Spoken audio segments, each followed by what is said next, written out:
Good day everyone, especially to you ma'am. I am Shinami Umwal and I will be discussing the continuation of 10 elements of paintings, which is the 6 to 10. So 6 is texture. Paintings are the perfect medium to play texture as well. This can be interpreted as a pattern within the painting or the brushstrokes themselves. Some paints, particularly oils, are thicker and the way which they're applied on the canvas or board can give the work more depth because of the texture. For instance, if you take the color out of a painting by Van Gogh and view it in a black and white, the texture of his brushstrokes stands out dramatically. Similarly, impasto paintings relies on very deep textures. Textures can also be a challenge for painters. Replicating the shiny surface of glass or metal or the rough feel of a rock can be difficult. It is an object like this that a painter can rely on the other elements of art line, color, and tone, and particularly to further define the texture. For example, an impasto painting artists apply thick layers of paint with brushes or palette knives, creating raised surfaces on the canvas. Think about Vincent van Gogh's Starry Night. Even if you remove the color and look it in black and white, the thick swirling brush strokes will create energy and that's texture speaking loudly. And seventh is the composition. The elements above are essential to paintings, though quite often we also add four more elements to the list. One of the most important for any artist is composition.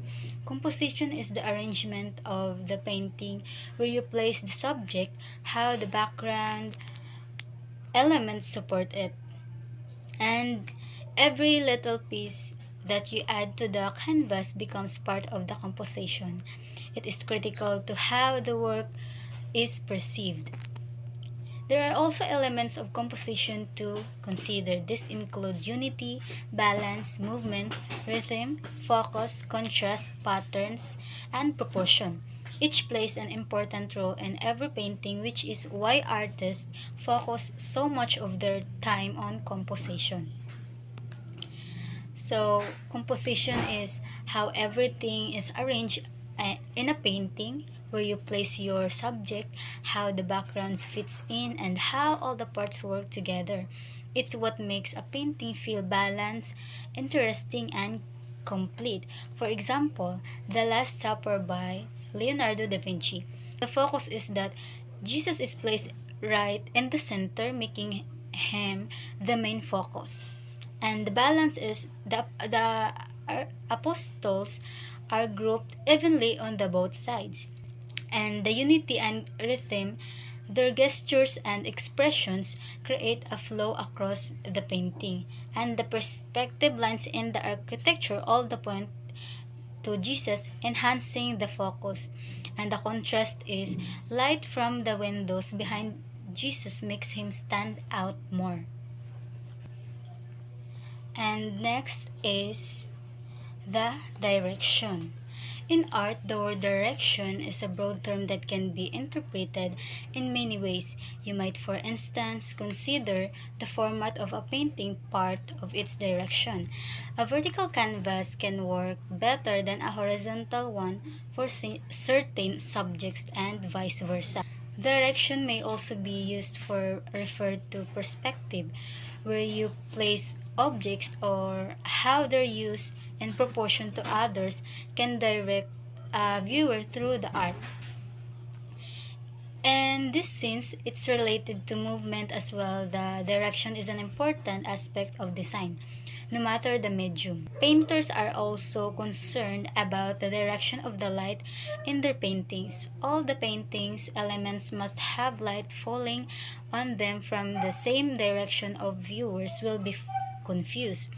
They may not realize it, but something will disturb them of highlights and shadows change from one side of the painting to another. So direction is in art refers to how elements guide the viewer's eye through a piece. It can be about the canvas orientation. A vertical canvas suits a portrait like the Mona Lisa, while a horizontal one works better for landscape like Monet's water lilies. The perspective and the placement, artists use perspective to lead the viewer's gaze. And the Last Supper, like what I've said earlier, all lines direct attention to Jesus in the center. And the light direction, consistent lighting is key. In in Girl with a Pearl Earring by Vermeer. The light comes from the left, creating natural shadows. If the light direction were inconsistent, the image would feel off. So direction shapes how we see and feel the artwork. It's all about guiding the viewer's journey. Next is size. It refers to the scale of the painting itself as well as the scale of proportions within the painting's elements. The relationship between objects can also unknowingly disrupt the viewer's perception and enjoyment. For instance, an apple that is larger than an elephant is not natural. In less dramatic fashion, we expect someone's eyes, lips, and nose to have a particular balance in size.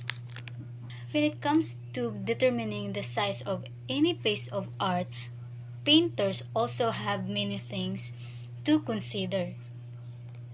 Oversized paintings can be just as dramatic as a very small piece, and both have their own challenges. Plus, artists must consider what the intended buyer might have room for. Only levels size is one of the biggest considerations for any artist. Only many levels size is one of the biggest considerations for any artist.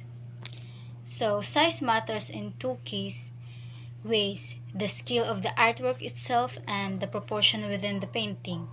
For example, if an apple is painted larger than an elephant, it feels unnatural. It disrupts how we see and connect with the work. The same goes to for faces. If the eyes or nose are out of the proportion, it can feel off. Artists also carefully choose the size of the canvas. A massive mural like Michelangelo's Sistine Chapel ceiling can create awe, while a tiny piece like a miniature portrait invites intimate viewing.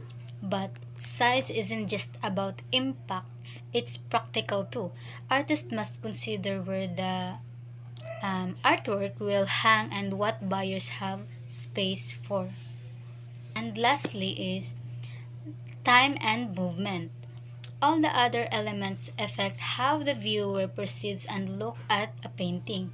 This is where the time and movement come into play. Time can be viewed as the amount of time viewers spend looking at a piece. Are there various elements that continue to capture their attention? Is it intriguing enough so they stop and don't keep walking past your art? Admittedly, this is one of the elements that considered many artists. Movement is also one of the elements of composition, though it's important that not be overlooked in that grouping. This refers to how you direct the viewer eye within the painting.